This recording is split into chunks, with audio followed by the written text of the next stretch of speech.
الحمد لله الحمد لله وكفى وسلام على عباده الذين اصطفى أما بعد فأعوذ بالله من الشيطان الرجيم يعلمون ظاهرا من الحياة الدنيا وهم عن الآخرة هم غافلون صدق الله العظيم وصدق رسوله النبي الكريم ونحن على ذلك لمن الشاهدين والشاكرين. Respected elders, brothers, children in Islam, today is the 25th of the month of Jumad al-Ukhra. And of course, Jumad al-Ukhra is the month that precedes Rajab. When this month is over, the month of Rajab will start. Then we have Rajab and Sha'ban, 2 months before the Mubarak month of Ramadan. It comes in the hadith that Nabi sallallahu alayhi wasallam used to make a dua when the month of Rajab started, or when the moon for Rajab was sighted. And the dua is like this: Allahumma barik lana fi Rajaba wa Sha'ban wa ballighna Ramadan. Which means, oh Allah, grant us barakah. Allahumma barik lana, grant us barakah in Rajab and Sha'ban, and deliver us to the month of Ramadan. So we see that 2 months before already, Nabi sallallahu alayhi wasallam is preparing the minds of the Sahaba to welcome this month of Ramadan. But today what I want to mention is this word, Allahumma barik lana, barik. Barik means, oh Allah, grant barakah. And we always hear people say, make dua, Allah give barakat. Someone comes for dua to the pious people, then they say, Allah give you barakat. Nabi sallallahu alayhi wa sallam made dua of barakah for the Sahaba. So what does barakah mean? So let me explain. Sometimes you understand this word barakat in relation to the context in which it is used.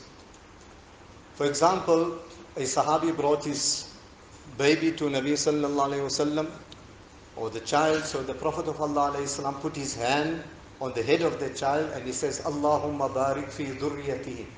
Hazrat Anas radiyallahu anhu, his mother brought him, so he said, Allahumma barik fi dhurriyatihi. Oh Allah, grant barakah in the progeny of this child. So there it means now that Allah must increase the progeny of that youngster, which at that stage in time seems really, it seems something very far-fetched. He is a child, he must grow up, he must get married. Will he get a wife in the first place? If he gets a wife, will he have children?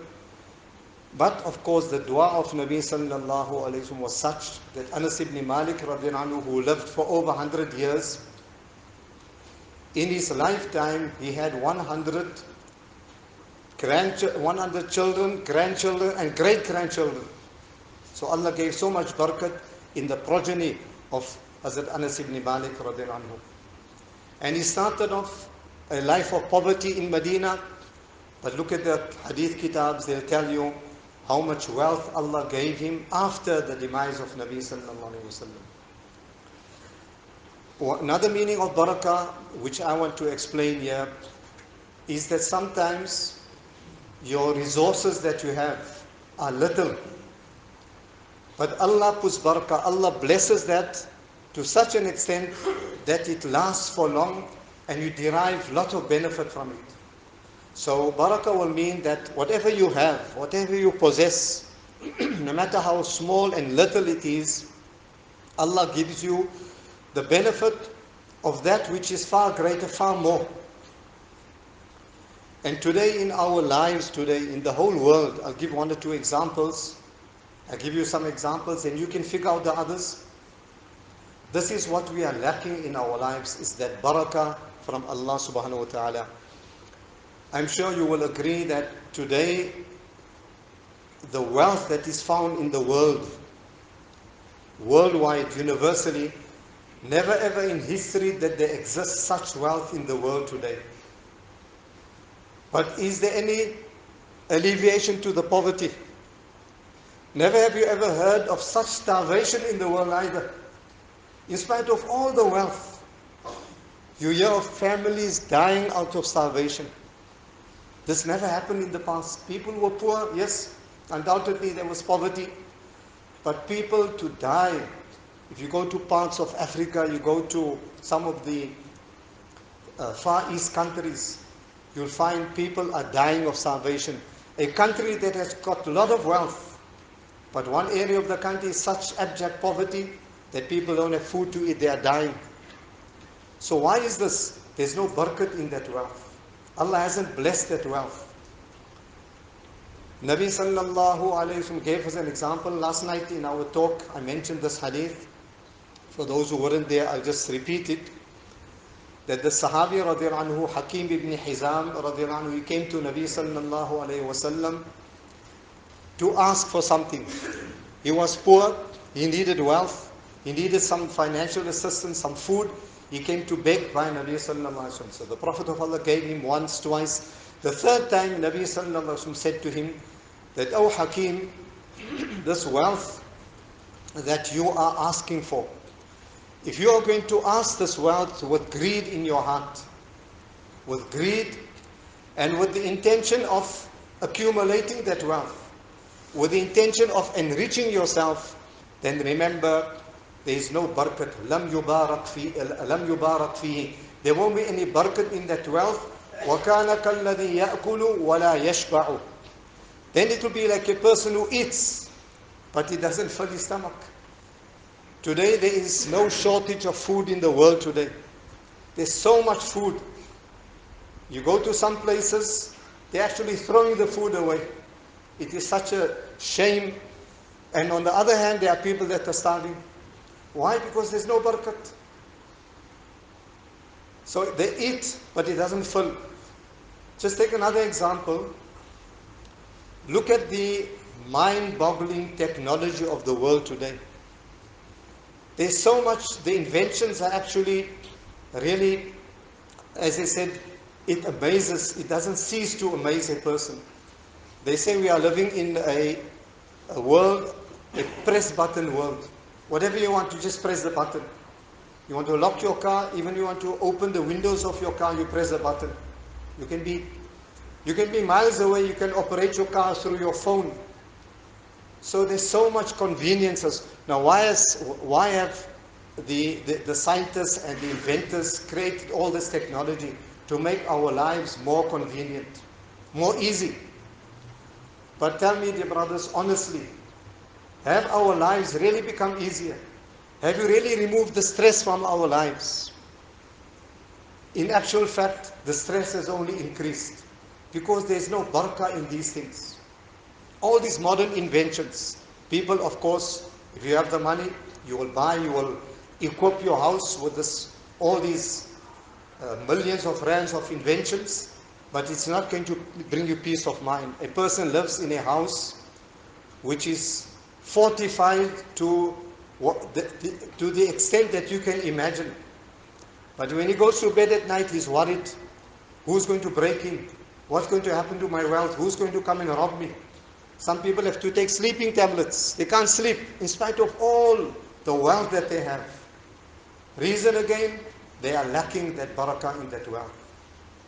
And you can, as I said, you can go on so many other examples in life that Allah has given a person a lot, but he doesn't derive the benefit that he would want from that wealth or from that resources. So the reason, now we say, the first reason is there's no barakah. And why is there no barakah? Because there are few things that we lack in our daily lives. Nabi sallallahu alayhi wasallam spoke of this. For example, what I said earlier on, that a person acquires wealth, his intention is to enrich himself, to accumulate wealth. He's got no sincere intention to help others.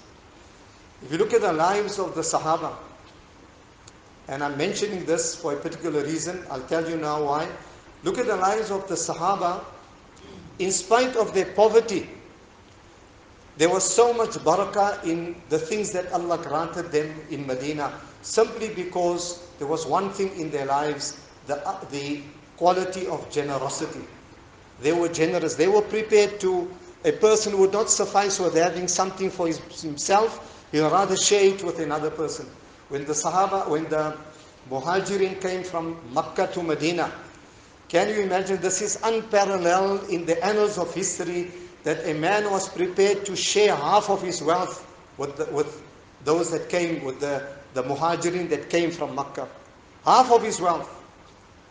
In fact, I'll tell you something even more amazing.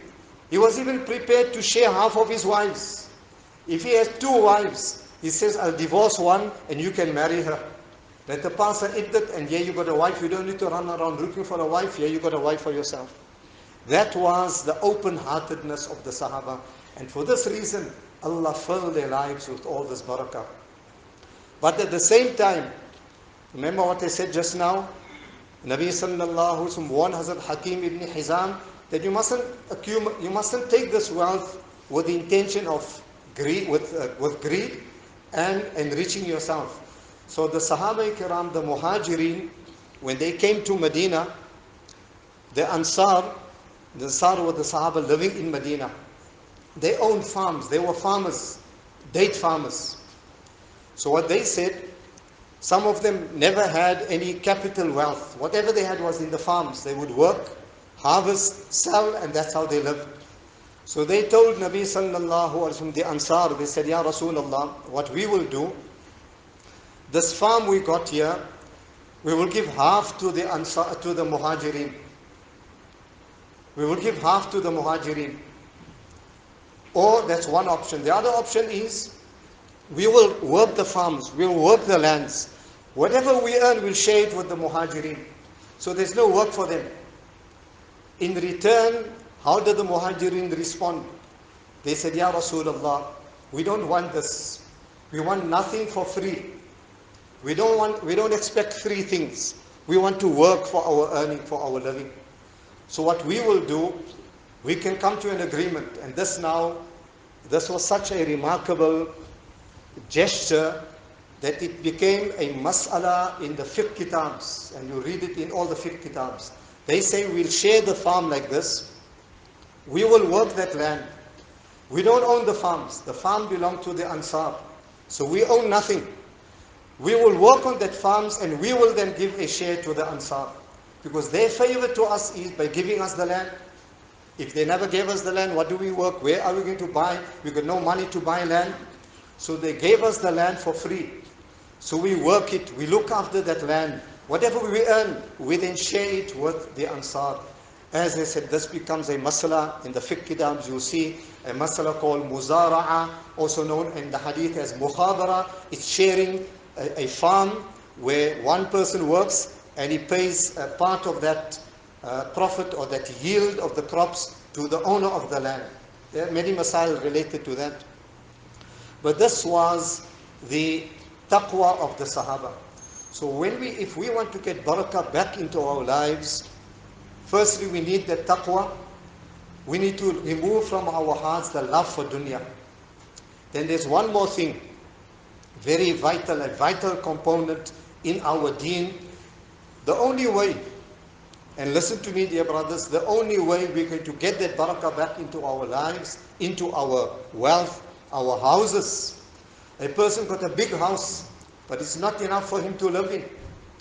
And you get people that got ikhlas, sincerity, small house, big families, but they are so comfortable.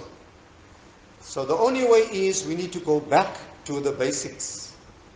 Go back to the basics. You read these big companies, when they run into some trouble and they need to be bailed out of their trouble, then they have a meeting, the directors and all these big office bearers. Then they say we need to go back to the basics. Our deen is so important because your company goes bankrupt. When you die, you forget about all that. When we die, our deen needs to be with us even in the akhirah. So the important thing here is to go back to the basics. Going back to the basics simply means we need to go back to the sunnah of Rasulullah sallallahu alaihi wasallam. In spite of, we are living in a modern society. So people think that I'm living in this modern world, How can I reintroduce or introduce into my life all those basic so-called outdated sunnats? Don't say outdated, say orthodox sunnats. But I promise you that is how you are going to gain the barakah in your life. Sayyidina Abbas radiallahu anhu used to say, Al-barakatu ma'a akabirikum. He says, barakah lies with your pious predecessors. And the pious predecessors, of course, the most pious of all our predecessors was Rasulullah sallallahu alayhi wa sallam, Sayyidul Atqiya, Imamul Muttaqeen. He was the leader of all the people of taqwa. And then the Sahaba Kiram, the way they lived. Remember, you cannot understand the hadith of Nabi sallallahu alayhi wa sallam unless you look at the lives of the Sahaba, how they practiced that hadith. That is what we call sunnah. Sunnah means the life of Nabi sallallahu alayhi wa sallam as conveyed and explained to us by the Sahaba. Bring back that into your lives. Then, my dear brothers, you see the barakah that comes into your life. So we make dua that Allah Ta'ala grant us this understanding and the courage. You need courage. I told people, and I'm repeating it, I will continue to say this. You got your modern bathroom, million-rand bathroom that you built, but take that jug and make wudu with the jug and follow the sunnah of Rasulullah alayhi salam, and then you see the barakah come into your life. Look at the barakah that we are lacking today. There's so much water, but there's no water. There's so much water in the country, but we're still struggling to save water. Our dams are so low. Why? We are lacking that barakah. Bring back that sunnah in your life, and then you'll see the great barakat, beyond our imagination, how much barakah Allah will bring into our lives. Ameen wa akhiru da'wana alhamdulillah.